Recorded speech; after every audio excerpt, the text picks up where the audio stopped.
Hello guys, I'm back again. Another episode, and finally we are getting near the end of this game of the sinking city.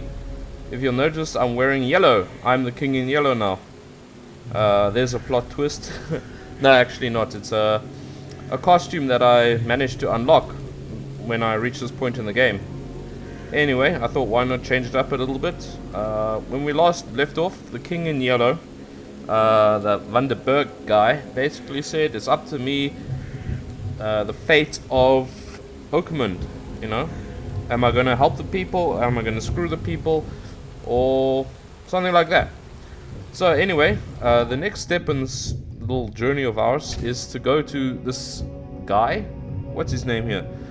This is all about the seal of Cathigona. That's going to be like the key. So we have to find this local archaeologist. Always a good profession in a Lovecraft story. Well, maybe not, because they usually dig up the weird shit, right? Anyway, we are here. And we are here in the middle of this dark area still. But yeah, finally it seems like we are getting to some of the key... Oh, there's a dead guy. Some of the key points in this game. Which is a good thing, because I want to get on to other stuff. So, how you doing? He tried to escape, but something broke his neck with a single strike. Judo chop. Is that it? Okay, let's have a look around. Got a lot of guns and stuff. I did some upgrading of my personal skills and all that, so... Feeling like quite the badass, which is not a good sign in this game. Oh, there's a lot of dead guys here. Shotgun shells. Hoppa! What is that thing in the middle there? Hoppa! Let's go, guys.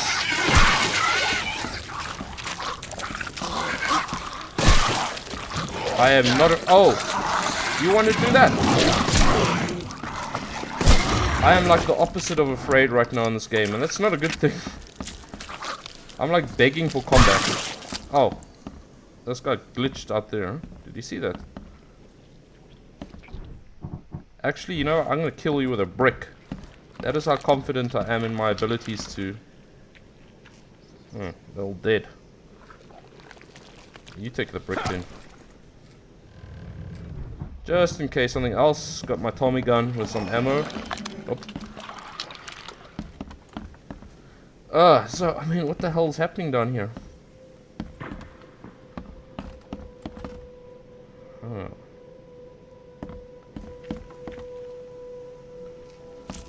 Isn't it? Hoppa! Where do you think you are, sir? It just twitch. Whoa. Must be my nerves.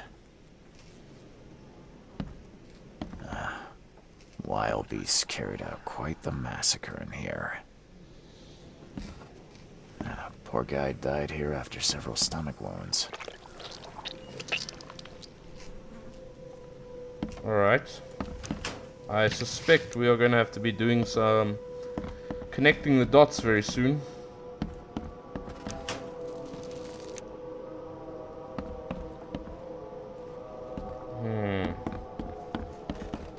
God damn, that is disgusting. One ferocious blow, and he was gone. Look at this. Green slime. Is there anything I can do down here, actually? Let's use my Batman vision. My Super Monkey Ball Batman vision. You see, guys, I do read my comments. Alright.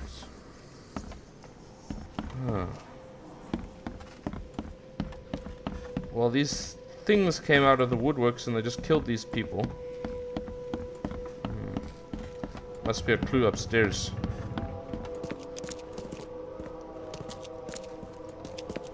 Oh, can't get in there. Can go upstairs though.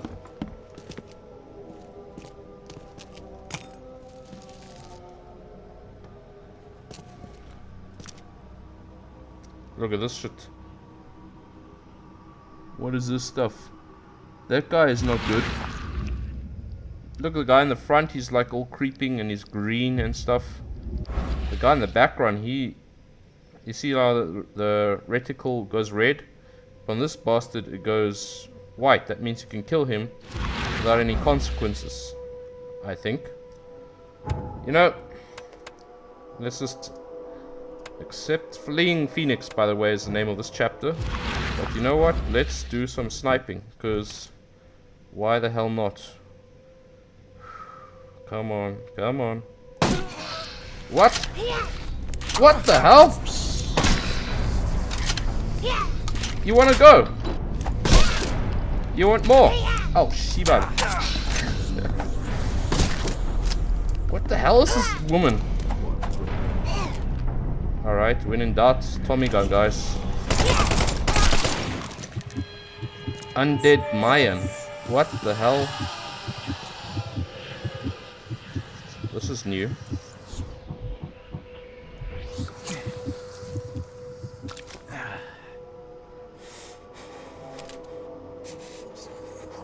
You're gonna kill yourself again? That was really weird.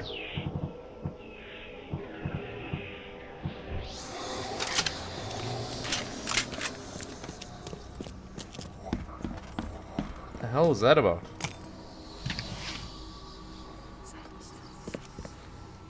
My dude, are you okay? Is she gone? Did you get her? What the hell's going on? I'm sure I shot her dead, but then she ran. Oh, snub, we are in trouble now. My name is Joseph. Sorry for getting you into this, and thanks. Charles Reed. I was actually looking for you. For me? How can I help you? What on earth just... Okay, I want to know what that thing was. What do you know about that thing? The girl that attacked us. She's Usha, a Mayan priestess, rejected by death itself. I can only imagine what baleful sorcery still keeps her alive. Unusual, even by this mad city standards. Why was it here? Why would a Mayan priestess come here? What's special about this house? It wasn't me she was after. Usha holds a secret older than humanity itself, and she wants to stop me from uncovering it. Don't ask me about it further. I can't say any more. Help me get into Kathiganar. I need your help to get into Katiganar. This madness must be stopped. Oh, that's a noble goal, but Vanderberg... Johannes was the one who told me about you, and about all the things that have happened since the flood. He did? Well, I underestimated you. We share the same goal, but there's a problem. A problem? What kind of problem? The Mayan girl, Usha. She was the keeper of the key to Katiganar. We'll need it. Well, I have the seal. Yeah, that's what I was gonna say. You mean the seal? I have it. Just show me the entrance. The seal. You've got it. Spectacular. But alas, it doesn't solve our problem. You're testing my patience, Joseph. Usha was the last one to open the path below, and she still protects it. We cannot proceed until she's been dealt with. Is there any way to stop Usha? My bullets did nothing. Do you know of any other ways to fight her? There are ways to resist her sorcery. I was going to use them myself, but I'm not sure I have the skills to track this thing to her lair. But didn't she come to you? She caught me off guard, tried to kill me. I was unprepared. You arrived just in time to scare her off. I can track her, but then what? I'm a private eye. Tracking Usha won't be a problem. But how do we handle her? Look, when you locate her lair, come let me know. Meanwhile, I'll prepare our defense against her magics. Then together, we'll banish her. How can I find her? Any leads on how to track her? I don't know. But she drinks blood to gain strength. There must be victims, corpses, but thanks to the wild beasts and madness, Oakmont is full of the dead. Though, I did hear rumor of a vampire in Salvation Harbor. Well, I guess that's better than nothing. I don't care about you, dude. Let's say goodbye. See you later. Alrighty. That's pretty cool. These Mayan artifacts could be the prized jewel in many a museum collection. Yeah, so now they're dragging the Mayans into this. Oh, that is really cool, man. I would definitely have that in my house. Yeah, so they're driving the Mayans into the story. This is the last warning, my son. If you proceed with your self-destructive research, I'll take action. I can't watch you kill yourself, corrupt your mind, and sacrifice your health to these old fairy tales about the dead. It's not worth of it. Bad English. Leave it or I'll leave you without inheritance. I won't have to spend this money on your own death. Oh, a Cthulhu statue. That I'd have in my house. I'd keep my, I don't know what do I put under there? Pistol rounds. Yeah, so I mean now they're dragging in the Mayans. I think that's actually a pretty cool thing to do, actually. You know, I was actually thinking of making a video about, because you know Lovecraft, he was really into mythology. You know, he went through a phase of really being into the Romans, the Greeks. He thought one was superior to the other. I'm not sure which one. I think he said the Greeks were better than the Romans. No, something like that. Anyway, I always felt like mythology could be sort of co-opted to be used in mythos stories. For example, if you look at the one called The Wendigo, that was written by, what's that guy's name I don't like? Forgetting my mythos names now, guys. Hold on. By the looks of these plants, this photo was taken somewhere in South America. Well, anyway, the guy who wrote... Oops. All evidence. That's very good. What's his name? I'm sorry, I just woke up from a siesta, so... Anyway, The Wendigo, the story, which is, you know... Ithaqua was the name of the story. No, I was thinking of Ithaqua, and that one was written by... the guys who took care of Lovecraft's estate after his death. The Wendigo was written by Algernon Blackwood. But anyway, the point is, Ithaqua was based on the myth of the Wendigo, which is a real-life mythos, real-life mythology story of the Native Americans in North America. And I always thought that, yes, it would be very, very good to utilize the myths of foreign. This is the key point here. Of foreign. Hold on. Nope. Nada. All right. I always thought. Okay, we're gonna have to go to find this vampire now. But I always thought that it was using foreign mythology is always very good, you know, as sort of like inspiration. Oh, look, here's a dead guy. A good source of inspiration to, you know, sort of inspire you to write your own mythos stories, which is what happened in the case of Ithaqua, you know, that short story. Oh my god, I can't believe I forgot the guy's name. Anyway, the reason why I said foreign it's because, I mean, being Western, you know, also you are Westerners, most likely, those who are watching me. Although I do notice that a lot of people from South America are also watching this channel, so hola, ¿qué tal? I highlight the point of the foreigners because it adds an extra flavor of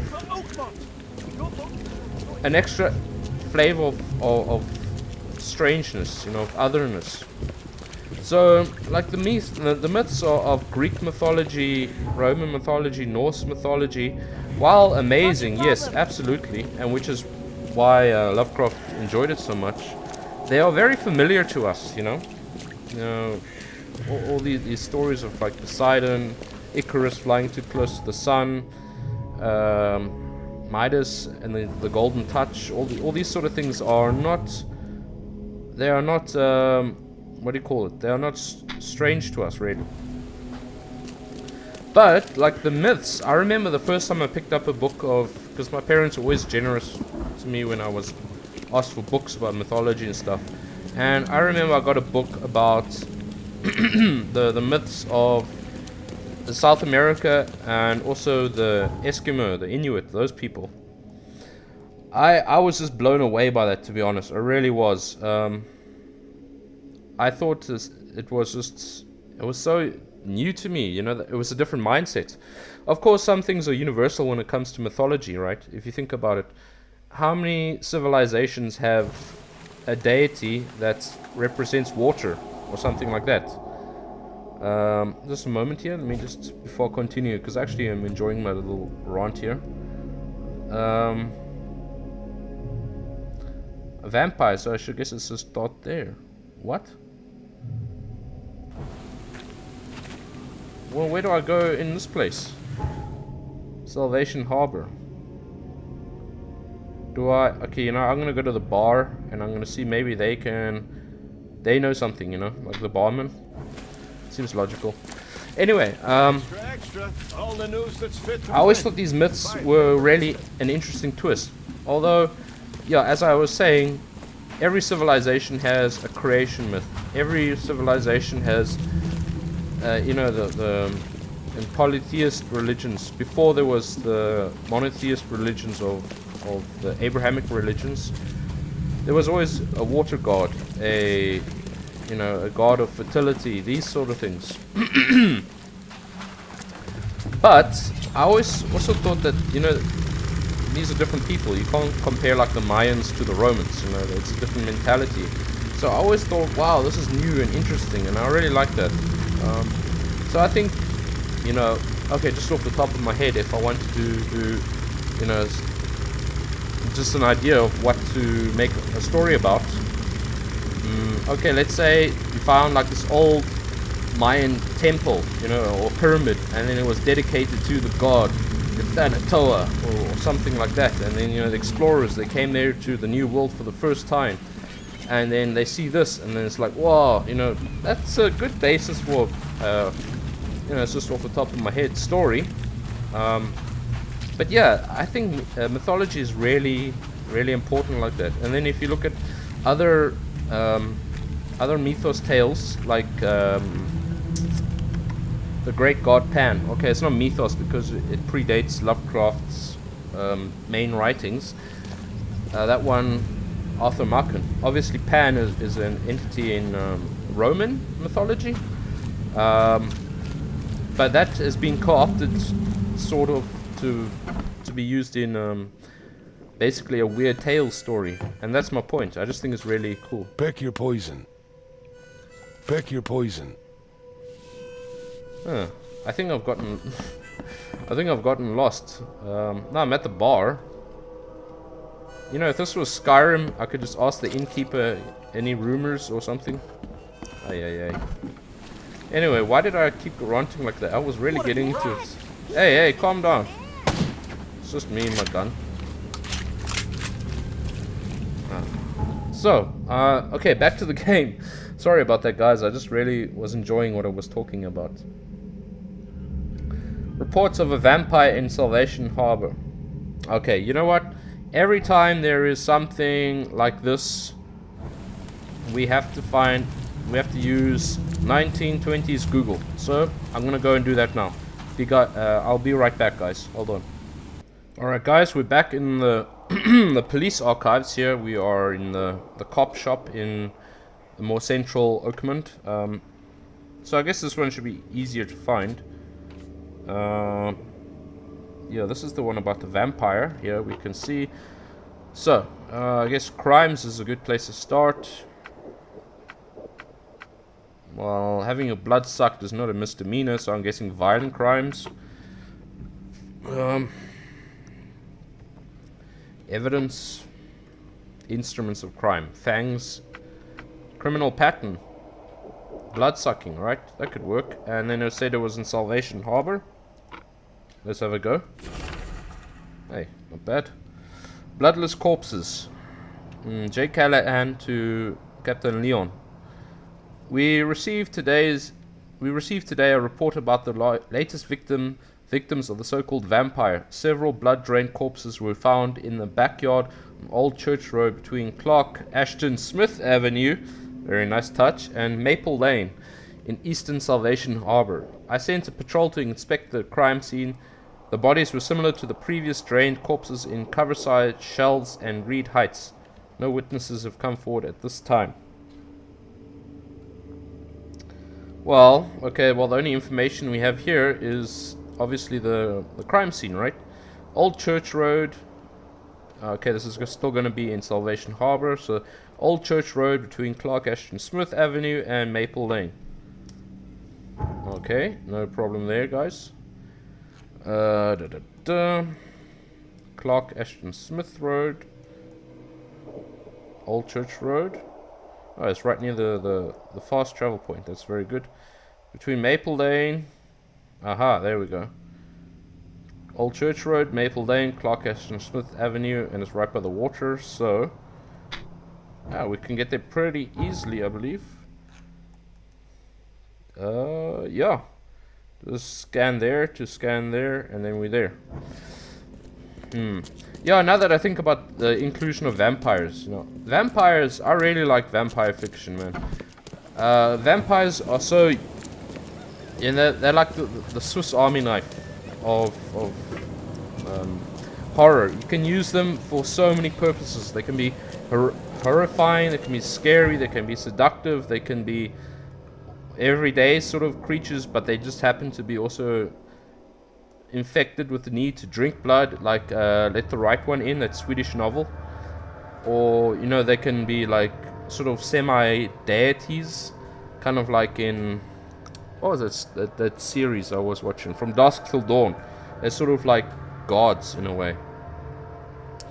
And then of course vampires are a mythology, aren't they? Yes, I mean, yeah, you can say that quite rationally. So many cultures have vampires in them. Romanians, the Greeks had it. Even the Chinese, you know, that vampire that sticks out its arms, it jumps, and then has a piece of paper on its face. That one. And then look at the star vampire. That was used in, I think it was a Robert Bloch story. It wasn't a Lovecraft story. But then Lovecraft later used that star vampire. So basically, it doesn't look anything like a human. If it bites you, you don't turn into one, but it does drain the blood. You know? That sort of thing. Oh, here's the crime scene. So that's just one of the examples I was going on about how... you know what, let's craft some stuff, guys. I think we're going to have a go time just now.